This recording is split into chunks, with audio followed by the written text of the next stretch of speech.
And go ahead. Okay, our group is the jealousy group.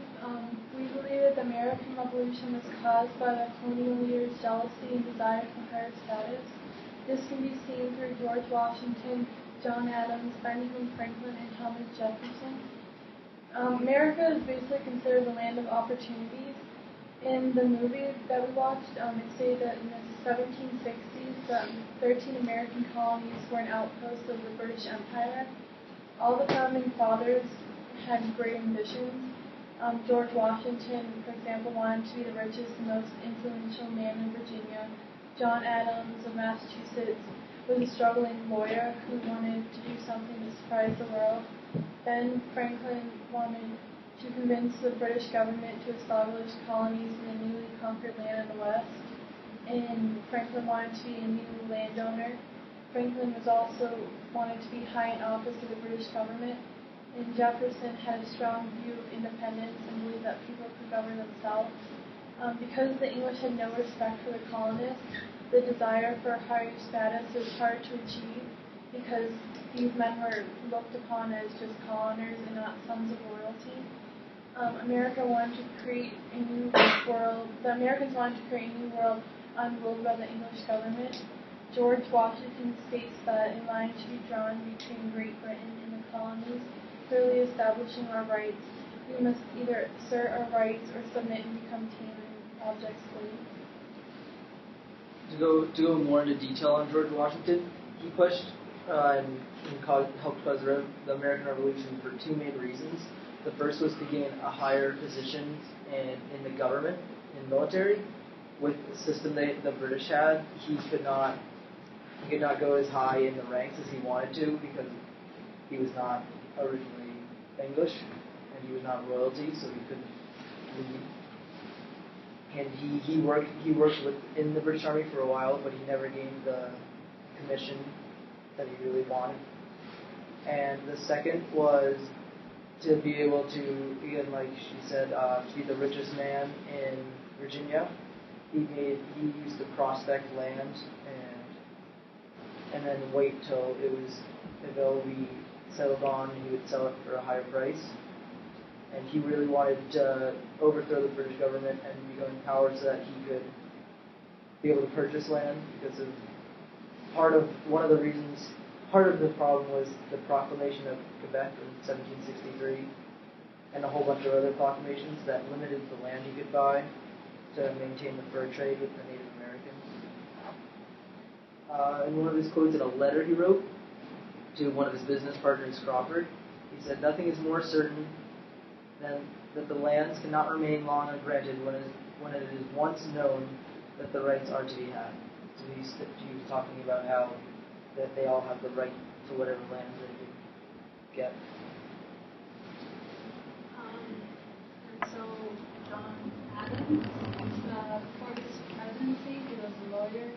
He was a very blunt spoken man who really wanted to, and he launched his career into Austin in 1703. After his first few years, he began to become successful, and with his success, Adams wrote extensively, publishing numerous essays in Boston newspaper on social, legal, and political issues. And with that, also he was involved in the Stamp Act, and the Stamp Act is when the Americans would have to pay a small tax on England, and this was the opening to something very big and important later on in their lives. The Stamp Act was an outrage, and the tax items would have to carry a stamp by the user, and it implied that the Americans were going to be taxed governed by Parliament along with a way in which they had no representatives. So colonial leaders proposed a joint boycott of British goods, and the lawyers, some being John Adams and like John Dickinson, supported this idea.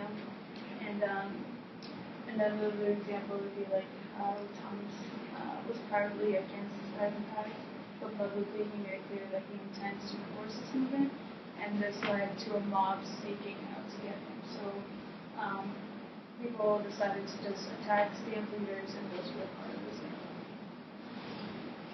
So Ben Franklin also helped, his jealousy also helped contribute to the start of the American Revolution.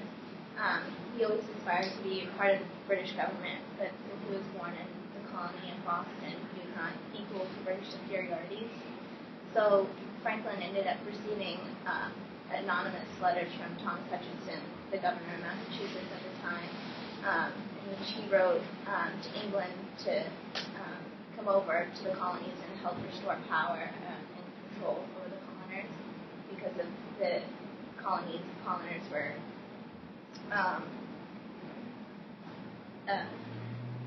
coloners were outraged at the taxation and inequality. And so, in quote, Benjamin Franklin was ended up put on trial in England, and they end up saying that in turn we have standing before us a real incendiary. The man is inflaming the whole province against the Majesty's government. They have well learned the lessons taught in Dr. Franklin's school of politics. This widely American, this man without honor, defeats this man of letters. And in reply, Franklin said, "I'll make your king a little more for this." So Franklin's jealousy did help contribute to starting revolutions. For Jefferson, he was contributed to the Declaration of Independence by, he was the first person to develop the first draft, and basically his main idea of the Declaration of Independence was that people can govern themselves, and he was jealous because of the British government, because they took away some of his land in the proclamation of 1763. He owned land in the Midwest, and his father was a planter, and when they took away the land, it hurt their business, and he can get their land, obtain their land back. And so that was the big issue for Jefferson. And a quote from him is, "When the government fears the people, there is liberty. When the people fear the government, there is tyranny." So basically, to sum everything up, envy and aspiration for higher power by the colonial years caused the American Revolution. And this can be seen through the actions of George Washington, John Adams, Benjamin Franklin, and Thomas Jefferson. Well,